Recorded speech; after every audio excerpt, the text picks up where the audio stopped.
नमस्कार साथियों, स्वागत है आपका ज्ञान गंगा आयुर्वेद क्लासेस में। हम लोग बात करने वाले हैं रसशास्त्र व भेषज कल्पना के अंतर्गत रस द्रव्य परिचय 3 के अंतर्गत बात करेंगे पॉइंट नंबर 3 अर्थात चपल के बारे में बात करेंगे। चपल को हम लोग सामान्य रूप से बिस्मथ और या सेलेनियम से लिया गया है। यहाँ पर दो मत होता है तो इसके बारे में देखेंगे। आधुनिक समय में चपल क्या है, एक्चुअल में चपल एग्जैक्ट क्या है ये तो नहीं कह सकते हैं, बट अलग अलग रेफरेंस में अलग अलग से लिया गया है। तो इसके बारे में मत भिन्नता है। जैसे रसतरगड़े की टीका में क्या बोला गया, सेलेनियम से लिया गया। चपल को सेलेनियम से मतलब कि इंक्लूड किया गया, सेलेनियम माना गया है चपल को रसतरगड़े की टीका में। ओके।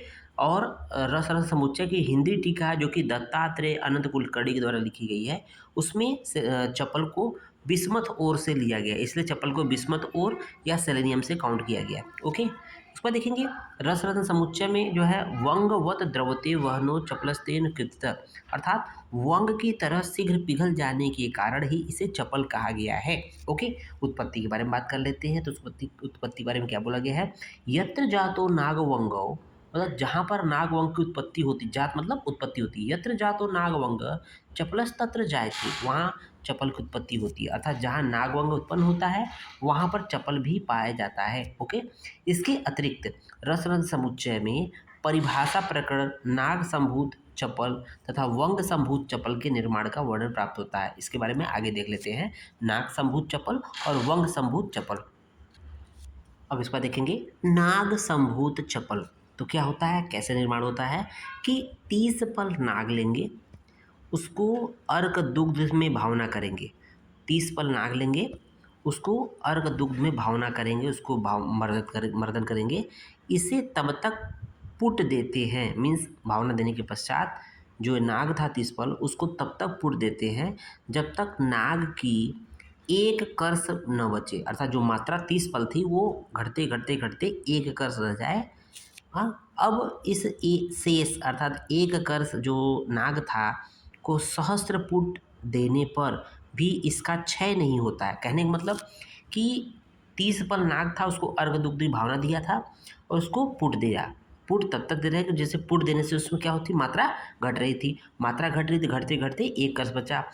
जब एक कर्ष बचा उसके पश्चात उसको सहस्त्र पुट मीन्स हजारों सैकड़ों पुट देने के बावजूद भी उसमें कोई क्षय न हो, तो यही जो बचा हुआ एक कर्ष की मात्रा है उस यही नाग संभूत चपल कहलाता है। और सेम प्रक्रिया अगर वंग संभूत चपल बनाना हो तो सेम प्रक्रिया, यही प्रक्रिया वंग में भी करने से शेष बचे हुए को वंग संभूत चपल कहते हैं।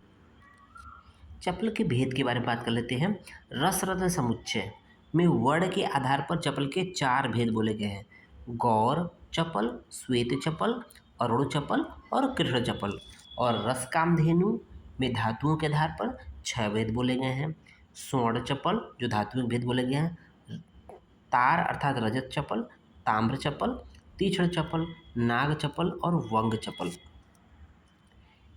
इसके बाद ग्राह्य लक्षण की बात करते हैं चपल के, तो क्या बोला गया है, रसन समुच्चय बोला गया है चपलः स्फटिका छाया सडस्र स्निग्ध को गुरु, अर्थात चपल जो है स्फटिक की आभा वाला, छाया वाला, 6 किनारों वाला, है ना, सडस्र 6 किनारों वाला, स्पर्श में चिकना, स्निग्ध तथा भारी होता है।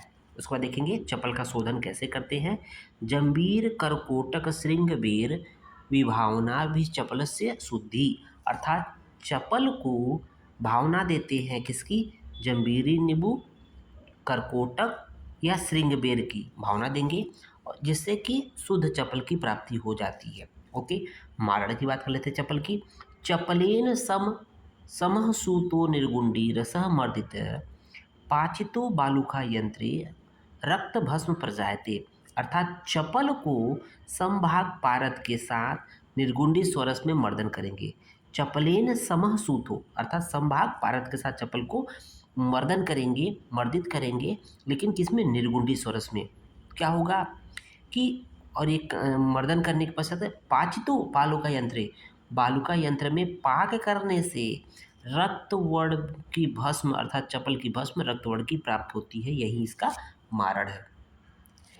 सत्वपातन की बात कर लेते हैं चपल की, कि शुद्ध चपल को चूड़ करके चूड़ बना लेंगे, उसमें भावना देंगे। भावना किसकी देनी है, ध्यान से देखिएगा। धान्याम्ल जिसको कांजी बोलते हैं, तथा विष एवं उपविष के क्वाथ में भावना देंगे। मीन्स भावना देंगे शुद्ध चपल के चूड़ को, धान्याम्ल अर्थात कांजी, विष एवं उपविष के क्वाथ में। उसके बाद भावना देने के पश्चात क्या करेंगे, उसको पिंड बना लेंगे। पिंड बनाने के बाद क्या होगा, मूसा में रखकर उसको धमन करेंगे। धमन करने से क्या होता है, चपल का सत्य रूप में प्राप्ति हो जाती है। चपल के गुण की बात कर लेते हैं। चपलो लेखन स्निग्धो, चपल क्या होता है, लेखन कर्म में प्रयुक्त करते हैं। स्निग्ध होता है, देह लोह कर होता है, और रसराज सहाय, रसराज किसको बोलते हैं, पारद को, तो पारद के गुणों में वृद्धि करने वाला, ऐसा बोला गया। रसराज सहाय, तो पारद के गुणों में वृद्धि करने वाला होता है। साथ ही साथ तिक्त उष्ण मधुर जो रस होता है, ये कुछ बताया गया इसके गुण। अशुद्ध चपल के सेवन जन्य दोष क्या हो सकते हैं, तो अशुद्ध चपल सेवन से मन्यास्तंभ और भ्रम जैसे रोग बीमारियां हो जाती है। और साथ ही साथ देखेंगे विस्फोट, दाह, प्रदर, जड़ता आदि रोग होते हैं। अगर किसी को अशुद्ध चपल सेवन से दोष हो जाए, उसकी उपाय अर्थात शांति हेतु क्या उपाय देंगे, तो दुग्ध में चीनी मिलाकर पान करते हैं। दूध में चीनी मिलाकर उसको पिला देंगे तो ठीक हो जाएगा। चपल के योग की बात कर लेते हैं। चपल रस प्रथम, चपल रस द्वितीय, चपल बद्ध रस, ये कुछ इंपॉर्टेंट योग है जिसको हम लोग इजीली देख लेते हैं। धन्यवाद।